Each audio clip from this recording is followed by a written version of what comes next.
সাইয়েদনা ইব্রাহিম কয় ঠিক আছে আজকে পাহারা দিমু, জন্মের পাহারা, যা তোরা দিতাছি, পাহারা দিতেছি যা। এইবার সাইয়েদনা ইব্রাহিম মূর্তির ঘরে ঢুকলেন। দেখেন কি সুন্দর কথোপকথন আল্লাহ তুলে ধরলেন। আল্লাহু আকবার। মূর্তির ঘরে, দেবীর ঘরে ঢুকে উনি ঘুরে ঘুরে তাকায়, দেখে একটা এমনি হাত আর একটা ব্যাগ করে 14-15টা হাত নিয়ে তাকায় আছে। উনি সবগুলার সামনে এভাবে তাকায় আছে, দেখে এক একটা চেহারা, একটা হাতির গণেশ স্টাইলের, আরেকটা এরকম, আরেকটা নারীর, আরেকটা বাঘের, আরেকটা তলোয়ার নিয়ে আইতাছি কোপায় ফেলাম, আছে না নাই?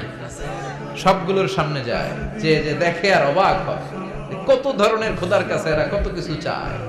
আর যে দেখে প্রত্যেকটার সামনে ডেজার্টস আইটেম, মিষ্টান্ন, এক একটার সামনে রসমলাই, এক একটার সামনে কালো জাম, লাল জাম, রসগোল্লা, চামচাম, দুধ মালাই, মালাই চপ, আছে না নাই? জিব্বায় পানি চলে আসছে নাকি? তো সাইয়েদনা ইব্রাহিম অবাক, কি রে এত মূর্তি, এত ডিজাইন, এত ভাবে এরা অঙ্গভঙ্গি করে আছে, এত খাবার দেয়া, খায় না কেন? সাইয়েদনা ইব্রাহিম ভাবলেন মনে হয় নাগাল পাই না, আমি একটু তুল্লা ধরি। উনি রসমলাইয়ের বাটিটা নিয়ে যেটা হা করে আছে ওইটার সামনে যায়, কয় খা। কি কয়? বানাই কইতেছি মনে হয়। ফারাগা ইলা আলিহাতিম, মূর্তিগুলোর কাছে গেলেন। ফাকালা আলা তাকুলুন, খাবি না? ওই খাবি না ডারে আমি কিছু খা, কোরআন থেকে বলছে, ঠিক কি না? উনি ভাবলেন ওরা হয়তো খেতে পারে না, নাগাল পাচ্ছে না, কিংবা আমারে দেখে লজ্জা পাচ্ছে। নিজ থেকে রসমলাইয়ের বাটি তুলে ধরলেন। উনি বললেন খা, আর ওগুলা কয় হা হা করে রয়েছে, নরেও না চড়েও না। উনি মুখের সামনে তুলে ধরে বললেন আলা তাকুলুন, খা।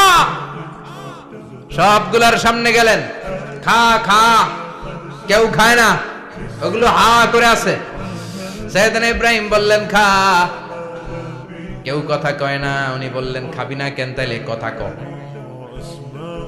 এই যে কষ্ট করে উড়াইলি, মুখের সামনে দিলাম, খাবি না কেন? কথা বল। আলা তাকুলুন, খাবি না কেন? কথা বল।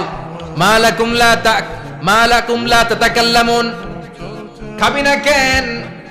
মালাকুম লা তানতিকুন, হয় খা নয় কথা ক। বলতেই লাগলেন খা খা, প্রত্যেকটা মূর্তির সামনে গেলেন, খা, ওগুলা করে আছে হা, কোনো কথা কয় না। কয় কেন খাবি না? তাহলে কথা ক। খায়ও না, কথাও কয় না। আপনার ছেলে বায়না ধরছে, আব্বা চানাচুর খাবো। কি খাবো?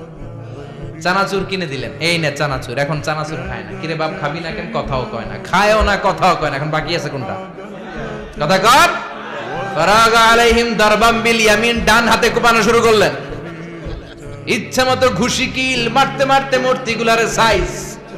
ফারাগা আলাইহিম দারবাম বিল ইয়ামিন, এক একটা নবীর হাতে জান্নাতি শক্তি দিয়েছে কে? খা নাইলে কথা ক। খায় না, কথাও কয় না, বাকি আছে মায়ের। মারতে শুরু করলেন, মারতে মারতে সব শেষ। তারপরে খুঁজে পেলেন একটা কুড়াল। কি পেলেন?